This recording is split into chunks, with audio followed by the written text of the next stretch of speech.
लो जी, हरियाणा के मुख्यमंत्री श्री मनोहर लाल खट्टर जी ने विकसित भारत संकल्प यात्रा कर दी है शुरू। जिस ताई जो भी योजनाओं का लाभ से वंचित हो रहे हैं पात्र परिवार, उनको तुरंत योजना से जोड़ा जाएगा। जैसे कि किसी का बीपीएल कार्ड नहीं है तो बनेगा बीपीएल कार्ड, आयुष्मान कार्ड नहीं है तो बनेगा आयुष्मान कार्ड, और किसी को अभी तक नहीं मिला है उज्ज्वला योजना के तहत कनेक्शन, तो मौके पर ही हर समस्या का हो रहा है समाधान। तो जान लो मुख्यमंत्री जी ने विकसित भारत संकल्प यात्रा के दौरान क्या कहा और कैसे सभी के लिए है फायदेमंद। तो मुख्यमंत्री जी की जुबानी सुन लो उन्हीं की कहानी। तो आओ शुरू करें। हरियाणा भर से जुड़े हुए मेरे साथियों, हरियाणा वासियों, भाइयों बहनों, जैसा हम जानते हैं कि हमारी विकसित भारत संकल्प यात्रा, इसके कार्यक्रम चल रहे हैं।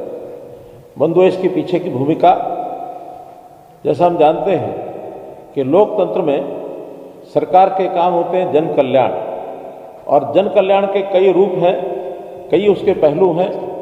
जैसे विकास के काम ये जन सुविधाओं के लिए किए जाते हैं। लोगों को बहुत सी सेवाएं लेने की कठिनाई आती है तो उसमें बहुत सी शिकायतें ये भी प्राप्त होती हैं। तो उन शिकायतों को किस प्रकार से सरल ढंग से दूर किया जाए, और सामाजिक तौर पर चाहे काम हो अथवा व्यक्तिगत तौर पर काम हो, लोगों को सरलता से ये सब काम पूरे हो सकें, ऐसा सरकार का एक दायित्व होता है। पूर्व की सरकारों के समय हम देखते हैं कि ये सुविधाएं प्राप्त करने में बहुत सी उलझनें ये होती थी। काम भले ही कुछ न कुछ सरकारें करते ही रहती हैं, लेकिन उन कामों को विघ्न बाधा रहित से वो काम सब हों, ये सरकारों का काम होता है। और ये जो चक्कर काट काट करके लोग थक जाते थे, उनको दफ्तरों में बाबू सीधा रास्ता नहीं देते थे, ये बहुत बड़ी परेशानी का एक कारण होता था। और साथ में भ्रष्टाचार के दंश से जैसे हमको गुजरना पड़ता था, बहुत ही तकलीफ दे ये विषय सामान्य जन के लिए होता है। हमने जब से भी सत्ता संभाली है, और विशेष तौर पर मैं उल्लेख करना चाहूँगा, मोदी जी की सरकार केंद्र में 2014 में आई, और हमने भी हरियाणा में सत्ता 2014 में संभाली थी। मोदी जी को, क्योंकि ज़मीन से जुड़े हुए नेताओं को सबको एक बहुत ही इस प्रकार का पीड़ाओं का एक अनुभव होता है। उन्होंने गुजरात में भी लगातार 13-14 वर्ष जो अपना शासन किया, उन 14 वर्षों में जनता की तकलीफों को उन्होंने देखा। और केंद्र सरकार में जब मोदी जी की सरकार के माध्यम से इन तकलीफों को दूर करने के लिए बहुत से ऐसे बीड़े उठाए, और उसमें सुविधाएं उपलब्ध कराने की और जो है मुहिम चलाई। उस मुहिम में अंतिम व्यक्ति को किस चीज़ की आवश्यकता होती है, उसकी उन्होंने एक प्रकार से व्यवस्थाएं बनाई। हम जानते हैं कि समाज के अंदर विभिन्न प्रकार के लोग होते हैं। कुछ साधन संपन्न लोग होते हैं, मध्यम वर्गीय लोग होते हैं, कुछ गरीब लोग होते हैं, कुछ इस प्रकार के अभावग्रस्त लोग जिनको कुछ चीज़ों की आवश्यकता होती है। ऐसे सब लोगों को सुविधा से चीज़ें मिल जाएं, इसके लिए उन्होंने सब प्रयत्न किए। आम आदमी की ज़रूरत ये क्या हो, इसके लिए ये कार्यक्रम शुरू किया। हमने भी हरियाणा में अप्रैल 2013 के अंदर जनता को सुविधाएं इस प्रकार के पहुंचाने के लिए अप्रैल 2023 में जन संवाद के कार्यक्रम शुरू किए थे, और मैं स्वयं उन कार्यक्रमों में जाता था। साथ में हमारे प्रदेश सरकार के मंत्रीगण, हमारे प्रदेश के सांसदगण, विधायकगण, वो भी सब जाने लगे। लगभग हमने 115 कार्यक्रम इन गाँव में मैंने स्वयं किए, और हमारे सभी और नेताओं के माध्यम से भी 1000 से ऊपर ये कार्यक्रम हो चुके थे।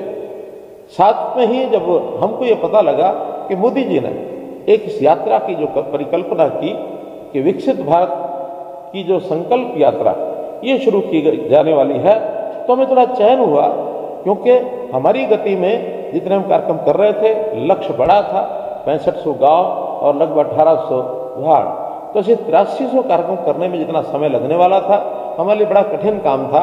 लेकिन जब ये योजना आई कि विकसित भारत संकल्प यात्रा हर गांव में जाएगी, वार्डों में जाएगी और निश्चित 2 महीने के कार्यकाल में इस काम को पूरा किया जाएगा। तो हमको एक संतोष हुआ कि हमारे सारे काम को संकल्प यात्रा के माध्यम से और ये पूरा किया जाएगा।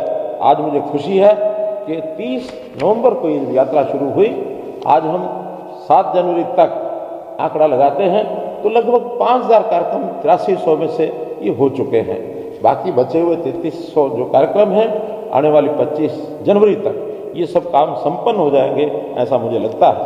आज इस अवसर पर ये जो विकास यात्रा जिसको हम कह सकते हैं कि मोदी की गारंटी वाली गाड़ी, ये जो मोदी जी की गारंटी वाली गाड़ी गांव-गांव में पहुंच रही है, हमारे बीच में आ रही है और हम सब बड़ी संख्या में वहाँ उपस्थित होकर के और इस कार्यक्रम को सफल कर रहे हैं। मैं आप सब महानुभावों का बहुत ही एक प्रकार से अभिनंदन ये करता हूँ। हमारे इन कार्यक्रमों में सब प्रकार के लोग आ रहे हैं, युवा भी आ रहे हैं, महिलाएं आ रही हैं, किसान आ रहे हैं, गरीब मजदूर, ये सब उसमें आते हैं और अपनी अपनी तरह की जो योजनाएं हैं उसका वो लाभ उठाते हैं। मुझे पता है कि जो सबसे पहले दिन 30 नवंबर को जब यात्रा शुरू हुई तो फरीदाबाद में फतेहपुर बिलोच गांव के अंदर जो इस कार्यक्रम को मैंने शुभारंभ करवाया था तो उस समय एक ऐसा सरकारी योजनाओं को लाभ लेने वाले जो लोग थे ये बड़ी संख्या में आए, लेकिन लगता था कि 25 जनवरी तक पता नहीं लोग कम होंगे ज़्यादा होंगे, एक संशय मन में था। लेकिन आज 38 दिन पूरे होने के बाद और ये जो कार्यक्रमों का मैंने देखा है, यानी अभी तक लगभग इस समय हमारे जो 35 लाख लोग इन कार्यक्रमों में भाग ले चुके हैं और इन 35 लाख लोगों में भी 29 लाख लोग ऐसे हैं जिन्होंने स्वयं संकल्प लिया है, शपथ ली है। तो इतनी बड़ी संख्या में जो लोग आ रहे हैं और अपनी योजनाओं का जो लाभ उठा रहे हैं, तो इससे प्रधानमंत्री जी ने किस प्रकार का कार्यक्रम शुरू किया, उनके विजन, उनकी सोच, इसका पता लगता है कि किस प्रकार और गांव में सारे देश भर में नीचे तक के लोग यहाँ उपस्थित होंगे और सब सरकारी योजनाएं, चाहे वो केंद्र की योजनाएं हैं अथवा प्रदेश की योजनाएं हैं, उनका वो लाभ उठा सकेंगे। तो एक बहुत बड़ा कार्यक्रम प्रधानमंत्री जी की सोच का ये हमको दिख रहा है। मुझे खुशी है कि विकसित भारत जन संवाद संकल्प यात्रा ये जैसे सफल हो रही है और आने वाले समय में इस यात्रा के माध्यम से लोगों को हमको एक मैसेज देना है। मैसेज ये है कि भारत अपना देश ये विकसित देशों की श्रेणी में कैसे आए। जैसा हम जानते हैं अभी तक भारत विकासशील देशों में ही आता है। आने वाले 25 साल अर्थात देश को जब आज़ाद होकर 100 साल पूरे होंगे 2047 तक, कैसे भारत देश विकसित होगा, क्योंकि विकसित देश अपने आप में एक पैरामीटर पूरे करते हैं कि वहाँ किस किस प्रकार की आवश्यकताएं लोगों की पूरी हों। कोई भी आवश्यकता जो सामान्य व्यक्ति है वो अभावग्रस्त व्यक्ति उससे महसूस ना करे उस जरूरत को, उस दिन वो विकसित कहलाएगा। आज दुनिया के लगभग 200 देशों में 37 देश ऐसे हैं जो विकसित श्रेणी में आते हैं। हम अभी 37 देशों से बाहर हैं, लेकिन आने वाले 25 वर्षों में देश के प्रधानमंत्री जी की ये कल्पना है कि हम उस श्रेणी में पहुंच जाएं और हर व्यक्ति को उसकी आवश्यकताएं ये पूरी हों। आखिर विकसित भारत क्या है? विकसित भारत में सामान्य जन देश का एक नारा बोलता था जिसको आज हम याद करते हैं, रोटी कपड़ा और मकान, शिक्षा स्वास्थ्य और सम्मान। ये सुलभ तरीके से कैसे सबको मिले, और ये सबको सुलभ तरीके से मिलता है तो समझता हूँ देश की एक स्थिति बेहतर स्थिति हो सकती है। नए शब्दों में नए अर्थों में हमने उसको थोड़ा सा और इलेबोरेट किया है। मैंने उसको 7 स्टार विकास इसका नाम दिया है। 7 स्टार विकास में शिक्षा, स्वास्थ्य, सुरक्षा, स्वाभिमान, स्वावलंबन, साथ में सेवा और सुशासन, ये 7 स्टार विकास की कल्पना ये हमने की है और इसके आधार पर हम हरियाणा में बहुत सी सेवाएं लोगों को दे रहे हैं। हाँ, कुछ हमारे यहाँ रोग भी लगे पिछली सरकारों की एक छोटी सोच के कारण से, जो दूरदर्शिता नहीं थी, जिसके कारण से बहुत सी समस्याओं के अंदर और समाज को डाल दिया। खास करके मैं जिक्र करूंगा 3 C इनसे निजात पाने का काम भी हम कर रहे हैं। उसमें सबसे पहले करप्शन, फर्स्ट C करप्शन, दूसरा C क्राइम और तीसरा C caste based politics. Caste based politics यानी जातिगत राजनीति में लोगों को झोंक दिया और जातियों में बांट करके रख दिया। हम इसको अच्छा नहीं मानते हैं। सारे हरियाणा के समाज को एक स्तर, एक समान मान करके समरसता ला करके और समाज की सेवा का हम काम करेंगे।